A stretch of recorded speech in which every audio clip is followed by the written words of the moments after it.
क्या आपने कभी सोचा है कि आपके जीवन का क्या मीनिंग है? आई एम श्योर हम सभी ने कभी न कभी अपने फ्री टाइम में ऐसा ज़रूर सोचा है।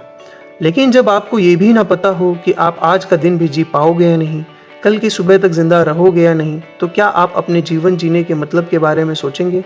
शायद नहीं।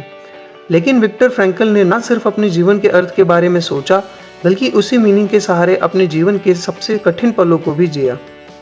विक्टर ई फ्रैंकल सेकेंड वर्ल्ड वॉर के समय ऑशविट्ज़, दकाउ और कई सारे कंसंट्रेशन कैंप में लगभग 3 साल तक कैद रहे। वे पेशे से एक साइकोलॉजिस्ट थे। विक्टर ने अपनी किताब मैन सर्च फॉर मीनिंग में अपने कंसंट्रेशन कैंप लाइफ के अनुभवों को लिखा है और ये भी बताया है कि उन्होंने अपने जीवन के अर्थ के सहारे कैसे उन कठिन पलों को सर्वाइव किया। ये वीडियो इसी बुक की समरी है। फ्रैंकल के अनुसार कैंप में 2 तरह के लोग थे।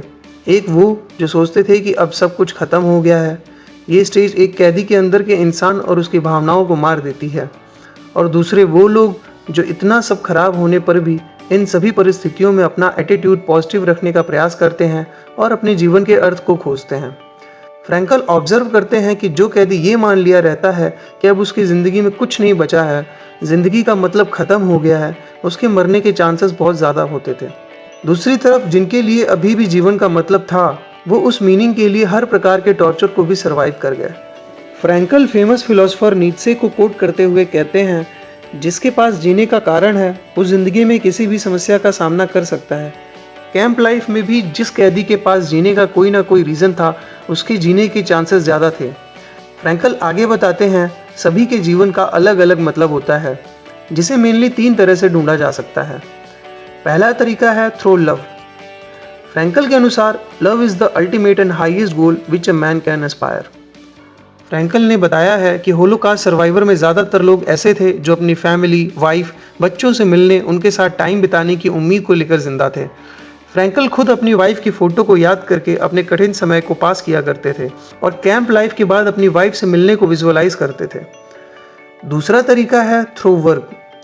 फ्रैंकल अपनी किताब में लिखते हैं कि जब हम अपने काम को इम्पोर्टेंस देते हैं और अपने काम के थ्रू अपनी इम्पोर्टेंस को भी समझते हैं, तो हमारे जीवन को एक नया नज़रिया मिलता है। फ्रैंकल बताते हैं कि कैंप में आने पर उनकी मैन्युस्क्रिप्ट नष्ट कर दी गई थी, जो उन्होंने अपनी पूरी लाइफ टाइम की मेहनत से बनाया था। फ्रैंकल हमेशा कैंप से बाहर निकलकर उसे पूरा करने के बारे में सोचते थे, जो उनको जीवन जीने की एक प्रेरणा देती थी। फ्रैंकल के अनुसार तीसरा तरीका है थ्रू सफरिंग। जीवन दुखों से भरा है, ये बुद्धा ने हज़ारों साल पहले कहा था। फ्रैंकल भी यही बात कहते हैं कि ज़िंदगी में दुख आएंगे, लेकिन हमें उन सैड मोमेंट्स में भी पॉजिटिव रहना चाहिए और उस सैड मोमेंट को भी एक मीनिंग देनी चाहिए। इस प्रकार सफरिंग को ही जीवन का अभिन्न अंग मानकर हम सफरिंग को भी मीनिंगफुल बना सकते हैं। फ्रैंकल ने इन तीनों तरीकों से अपनी ज़िंदगी के अर्थ को समझा और कैंप लाइफ को सर्वाइव किया। फ्रैंकल आगे बताते हैं कि बहुत सारे कैदी जो कैंप लाइफ को ये सोचकर सर्वाइव करते हैं कि इसके बाद उनके जीवन में कोई कष्ट नहीं होगा, सब कुछ अच्छा होगा, जब वो कैंप लाइफ सर्वाइव करके बाहर आते हैं तो उन्हें बाहर की लाइफ से बहुत निराशा होती है, क्योंकि बाहर वैसा नहीं होता जैसा वे सोचे थे।